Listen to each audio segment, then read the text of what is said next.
This episode of the CyberWire is made possible in part by SpyCloud. Stolen data circulating on the criminal underground is fuel for data breaches, account takeover, ransomware attacks, and online fraud. Your biggest security risk might be a breach or malware infection outside of your control that leaks the data of your users. SpyCloud constantly recaptures and analyzes new data from the criminal underground, powering solutions that proactively protect over 2 billion employees and consumers worldwide. Learn how to make recaptured data your best defense at spycloud.com/cyberwire. That's spycloud.com/cyberwire.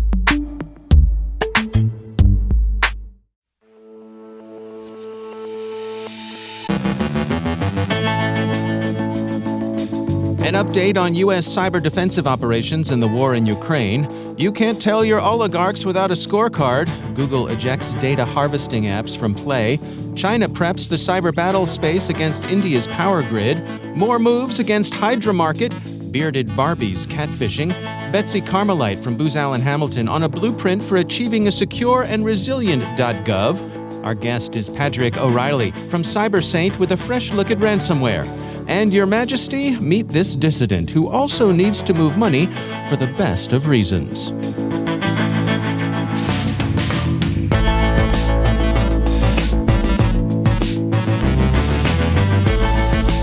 From the CyberWire studios at Data Tribe, I'm Dave Bittner with your CyberWire summary for Thursday, April 7th, 2022.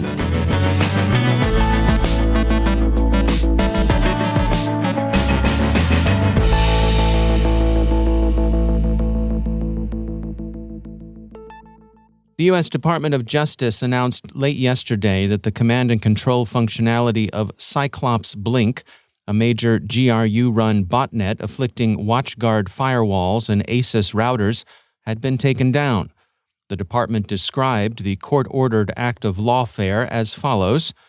The Justice Department today announced a court-authorized operation conducted in March 2022 to disrupt a two-tiered global botnet of thousands of infected network hardware devices under control of a threat actor known to security researchers as Sandworm, which the U.S. government has previously attributed to the Main Intelligence Directorate of the General Staff of the Armed Forces of the Russian Federation, the GRU.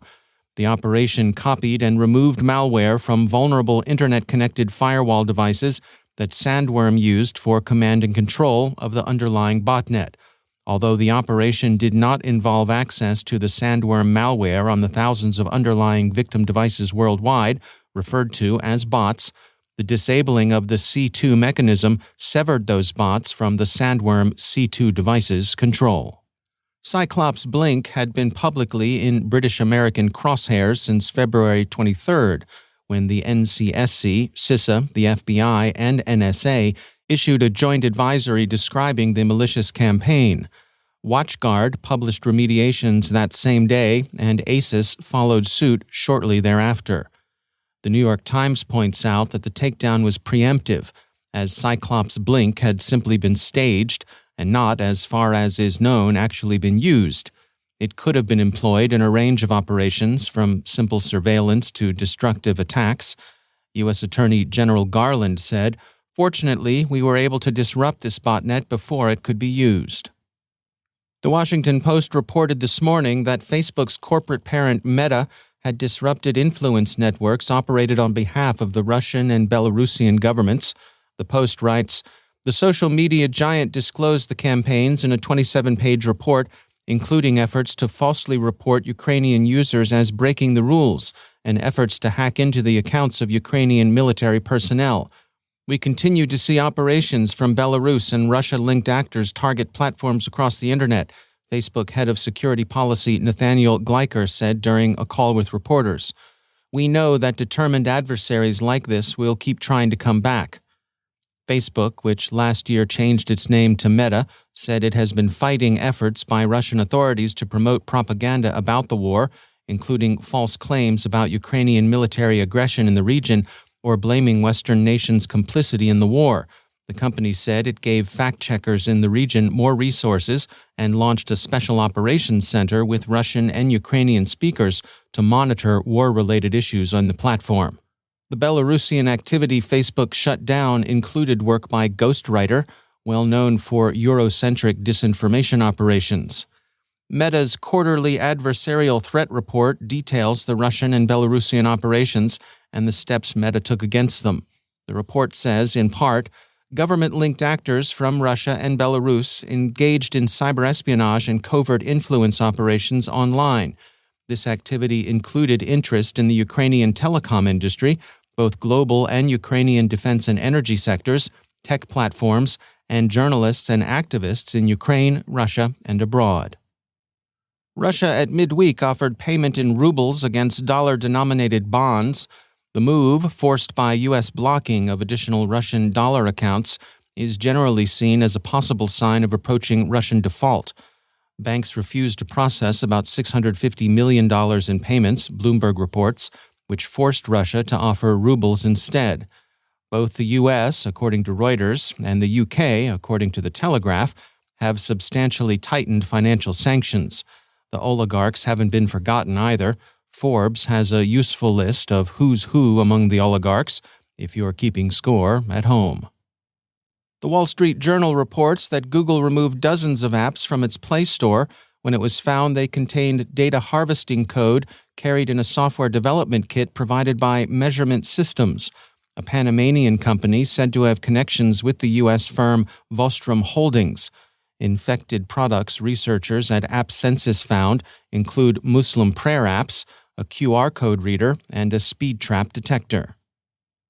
Recorded Future reports a Chinese government campaign against India's electrical power sector. It appears to be in its reconnaissance phase and directed toward battlespace preparation as opposed to, say, theft of intellectual property. Recorded Future says the prolonged targeting of Indian power grid assets by Chinese state-linked groups offers limited economic espionage or traditional intelligence gathering opportunities. We believe this targeting is instead likely intended to enable information gathering surrounding critical infrastructure systems, or is pre-positioning for future activity. Germany's BKA took down Hydra Market's servers. Then the U.S. Treasury sanctioned the contraband market and some associated operations. And now the U.S. Justice Department has indicted the Russian boss, whom the U.S. Attorney for the Northern District of California alleges is responsible for the operation. Dmitry Pavlov faces charges of money laundering, conspiracy, and narcotics conspiracy. If convicted, he also faces forfeiture of all assets acquired through his crimes and of any assets he used in the furtherance of his crimes. Mr. Pavlov is said to have provided Hydra Market's servers through his company PromService. At present, he's at large and presumed to be living it up in Russia. Researchers at CyberReason describe an elaborate and well-researched catphishing campaign. Its unlikely name is Bearded Barbie. That's associated with Hamas and aimed at Israeli officials. The threat actors involved are familiar names, the Mole Rats and APT-C23. CyberReason says the attackers used fake Facebook profiles to trick specific individuals into downloading Trojanized direct message applications for Android and PC, which granted them access to the victims' devices. The principal malware used is new, Barbie Downloader and BarbWire Backdoor, both of which are said to be stealthy. CyberReason also found an upgraded version of the previously known Volatile Venom Android implant. The campaign will be familiar to all connoisseurs of social engineering. According to CyberReason, this campaign relies mostly on classic catfishing, using fake identities of attractive young women to engage with mostly male individuals to gain their trust. These fake accounts have operated for months and seem relatively authentic to the unsuspecting user. The operators seem to have invested considerable effort in tending these profiles, expanding their social network by joining popular Israeli groups, writing posts in Hebrew, and adding friends of the potential victims as friends. So, sure, she says she's the friend of maybe a friend, but trust us, that doesn't make it so. Finally, Nigerian princes are so yesterday. Now everyone who's anyone is getting email from Russian dissidents. Like the rest of us, you've no doubt been emailed by widows of Nigerian princes. Now, Avanon warns there's a new kid on the advance fee scam block. Nigerian princes meet the Russian dissidents. They're asking for your help in withdrawing money from a Turkish bank account. 75% of the money will go to Ukrainian relief, and you get to keep the balance. There are really actual Nigerian princes, and there are really actual Russian dissidents. But the real ones have one big thing in common. They don't need your help moving money.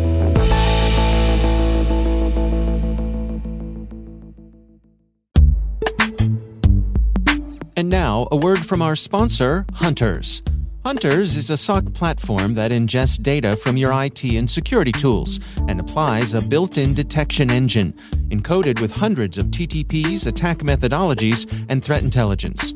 Suspicious events are automatically investigated, correlated, and prioritized into attack stories that present a clear picture of any real threats.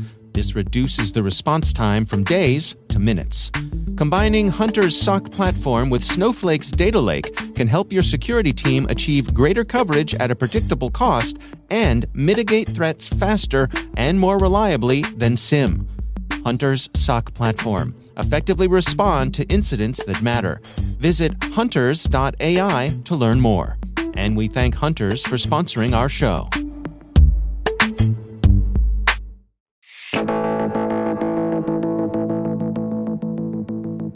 Security firm CyberSaint recently released their State of Ransomware Attacks report, highlighting which industry sectors pay the most in ransom and who's getting hit the hardest. Padraic O'Reilly is co-founder and chief product officer at CyberSaint. The big one that stood out for me was that the propensity to back up, that is across the critical infrastructure sectors we looked at, is related to the propensity to pay. So if you are not all that inclined to back up, you are more inclined to pay the ransom.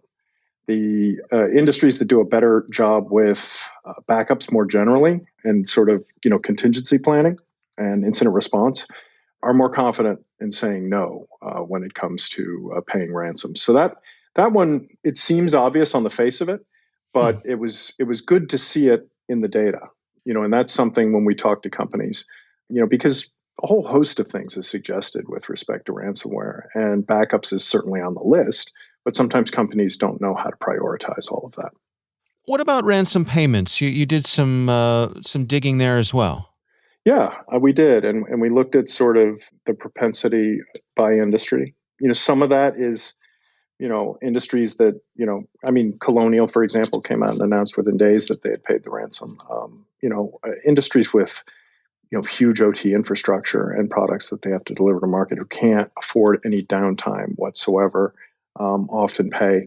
Twinned with that, you might see local government and healthcare and others that are maybe quicker to pay the ransoms because of the inability maybe to have backups, and also they're protecting patient data or individual citizen data or social security numbers and things like that. So there's fear maybe of, class action lawsuits. When I talked to the Irish government last year, their health service had been hacked, and they announced that they weren't going to pay. But they were very concerned when I talked to the politicians over there that class action suits would be, following hot on the heels of that announcement. What are you all tracking in terms of organizations' approach to risk management? I mean, is there a general maturation that's happening across industries? I think so. We have an offering in our product. It's sort of a tier of the software that is easier for commercial or smaller interests to operationalize, and it takes the ransomware framework that came out last year from the FBI and NIST. And operationalizes that in systems. So we're seeing companies that have some exposure, and all companies really do, when you look at the frequency of the attacks, beginning to try and understand the risk management challenges around ransomware and have some graphics and just some high-level things they can show to their senior management in order to prioritize the remediation of some of the gaps with respect to ransomware. When I saw the stats that you put out about local government, that makes sense to me that, they're always underfunded and playing catch up with a lot of these things. I was a little surprised at medical. What is the reasoning behind that? Is it the velocity they run at? What do you suspect? Yeah, well, I'm always scratching my head when it comes to where they are, with respect to some of this. And I do think some of it is the velocity they run at. They do have a lot of data. They have a lot of challenges around claims and filing claims. When things were moving to the cloud, they were rapidly hiring developers to, integrate different applications and do, new claims processes and just they do a lot of things on the fly with data in healthcare. So I think there is often in healthcare a retrospective tendency to be reactive and to try and fix things in retrospect.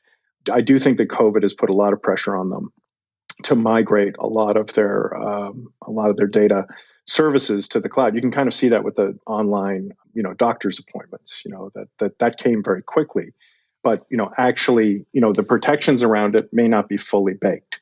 So I do think there is an aspect of the speed of innovation. I know that all sorts of healthcare concerns hire individual, dev teams to integrate many applications and to create new interfaces all the time. I don't know that they're always speccing those out for secure development lifecycle stuff. That's Padraic O'Reilly from CyberSaint.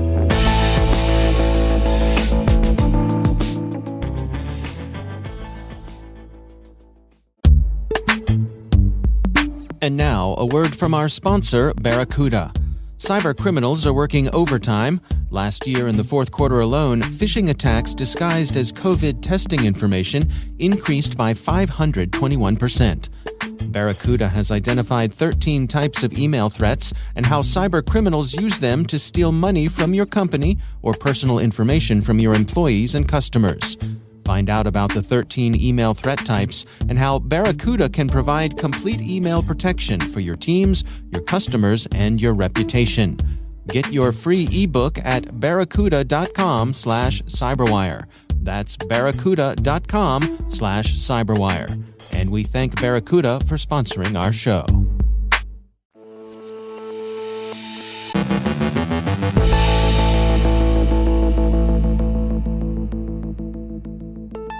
And I'm pleased to be joined once again by Betsy Carmelite. She is a senior associate at Booz Allen Hamilton and also a federal attack surface reduction lead.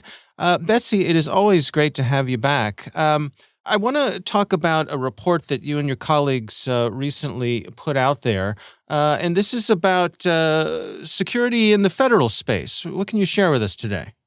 Sure, Dave. One of the things that we wanted to talk about was revolutionizing a way for the .gov environment to approach and execute cybersecurity to ensure the resilience against increasing digital threats.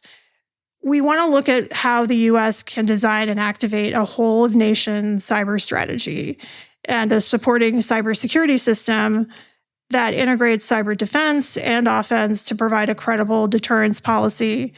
It also empowers greater collaboration between the public and private sectors in critical domains, and it mobilizes the cyber technology and innovation base.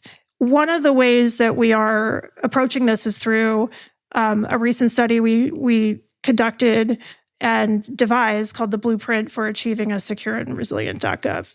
Well, can you take us through some of the details? What's in that report? Sure. This provides a framework which serves as really a North Star that can empower federal cyber leaders and sets federal agencies from CISA to smaller civilian agencies on that path to cybersecurity transformation. And where we're seeing that this design must go is through broadening the scope of cybersecurity. There needs to be a full spectrum capability to project power and defend against cyber espionage, sabotage, and influence operations so that we're all coming together and it's not really conducted in disparate pockets. So that means developing policies, plans, programs for, again, that whole of nation effort. Secondly, we're looking at the need to leverage both offense and defense. And really the integration of those two and synchronizing the way it conducts those activities. We could talk to defenders about capturing the tactics that they've seen used by attackers and feed them to NSA and US Cyber Command to support defense-led offensive operations. And that way the US can deter cyber adversaries through punishment by retaliating in cyberspace and other domains against those who would attack the nation. And at the same time, the government must find ways to capture insights from offensive cyber operations, anonymize them, and share them with defenders to accelerate those defensive improvements. So from a practical point of view, how do you envision a plan like this being executed? So there are a few kind of verbs I'm going to throw out here that can really put the .gov space on a path to that cybersecurity revolution. So in terms of directing, we can really accelerate the positioning of the Department of Homeland Security, CISA, as the director and orchestrator of federal cybersecurity. CISA's job really must focus on eliminating complexity, establishing single standards and reporting requirements for .gov agencies, and then working with the Office of Management and Budget to centralize cyber budgeting, planning, and program execution. Next, identify, in which we want to embrace that threat-centric risk management across the entirety of the digital ecosystem. So using modeling, emulation, and all that identification of how adversaries might attack, especially, for example, in supply chains. For defend, we want to move from reactive threat detection and incident response to proactive cyber defense operations. For connect, we want to recognize that the data and the ability to work with it, use it, operationalize it needs to be a lot faster than adversaries and is imperative for effective cybersecurity. So we're looking at those, reimagining that public and private cooperation and partnership. And then finally, for protect, let's break free of the tools and realize that cutting-edge technology is really not the be-all, end-all. Instead of layering products in a redundant manner, let's shift our emphasis to architecting more defensible networks and finding the talent who can operate well within those networks. Yeah, it really strikes me that, to your point of collaboration and the public-private partnerships, that I think more than we've seen in the past, we're really seeing organizations like CISA, organizations like the NSA are really public-facing in a way that they haven't been before, and really, engaging with the private sector in a way that, to me, seems to be very productive. And I think that CISA's reliance on the private sector, with the private sector owning the majority of critical infrastructure in the U.S., their reliance on that real-time information sharing is going to become critical. We see in many of the ISACs where companies really need to do some more company-to-company, organization-to-organization sharing to help each other understand what threats they're seeing. But what would also help from CISA are cybersecurity standards to make it easier for companies to focus on cyber defense mitigation rather than compliance. Because compliance is going to take you only so far when you have to respond to an incident. And so using kind of those publicly available standards, blueprints, and understanding how they can build on the work of NIST would really be helpful in that public-private cooperation. All right. Well, Betsy Carmelite, thanks for joining us.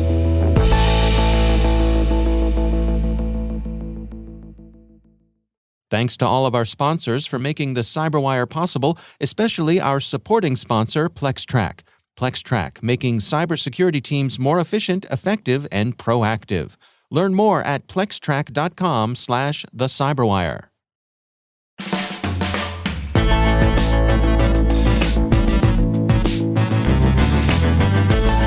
And that's the CyberWire.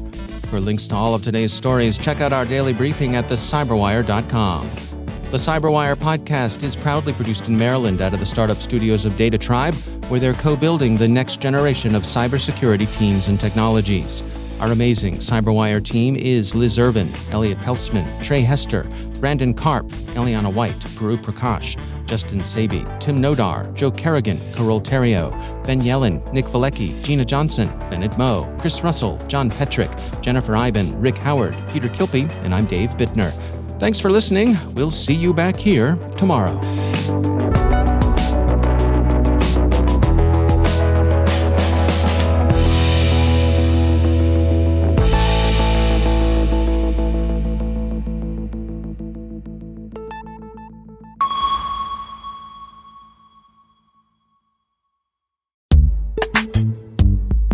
And now, a word from our sponsor, Traceroute. The digital world is fascinating with pivotal events, people, and societal changes that led to how the internet was designed. And there's a great new podcast that covers this journey, the Traceroute Podcast, a 7-part series about the inner workings of our digital world. Traceroute is an inside look into the people and events that shape the way it's built, like how the launch of Sputnik led to the modern internet. Traceroute dives into the physical infrastructure that makes up the internet and where it could go, with interviews and stories from some of the leading technologists, entrepreneurs, and innovators of the past 40 years who are in the trenches, trying to solve complex hardware and software problems that no one had ever faced before. Listen and subscribe to the Traceroute Podcast on your favorite podcast platform, or go to origins.dev and learn more. That's the Traceroute Podcast. And we thank Traceroute for sponsoring our show.